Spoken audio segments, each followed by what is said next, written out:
Okay. Your message for sure. Okay. So I think, are you rolling also? I'm here to say hemophilia sucks. Okay, bye. Got it. Okay. My personal journey with hemophilia began with the birth of my little brother. We knew that it was in my mother's family, but you don't understand what it's about until it actually manifests. He was 8 when he passed away, and I was 13. I remember standing next to his hospital bed and watching the machine flatline, and I thought for years that it was my fault because I didn't take care of Ray good enough. Chris was born in 1974.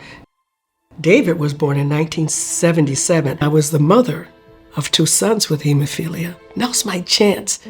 I couldn't save Ray, but I can save Christopher and David. I kept hearing over and over again, this is not supposed to happen to African American children. It was blowing the doctors' minds. I didn't even know anybody else black that had hemophilia, except my family. You can imagine the sideways looks I got from the teachers and school nurses. My kids come to school with bruises. It was like, what's wrong with this kid? I was all alone. Didn't matter. Regardless of who was there for me, I had to be there for them.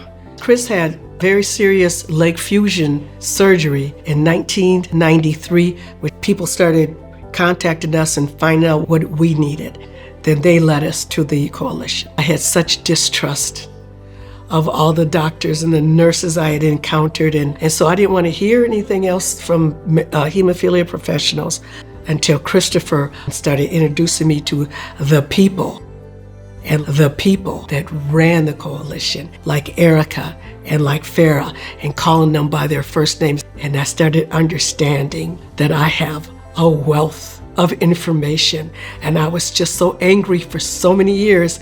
I didn't value the built-up abilities that I had with hemophilia, not as Chris and Dave's mom, as Jacqui Maddix. Because every time I came to an event, I met more people. I met more moms. I met more women and it blew my mind that women are starting to be diagnosed themselves with hemophilia. So when I started meeting these women, I was like, well, this is what I experienced. This is what I did. This is how Chris and Dave survived. This is how I survived it. I started giving what I had to give. I started feeling relieved that I wasn't carrying this weight alone. I think the coalition had a lot to do with keeping me focused on the people. And I started lowering the shields, I guess you could say. I started feeling valued.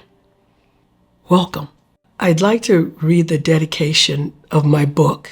And the book came about because of the information I've accumulated.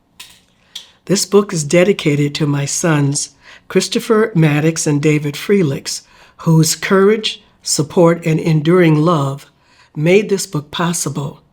My spirituality materialized because I needed to give them something solid to hold on to during their everyday battle with hemophilia B.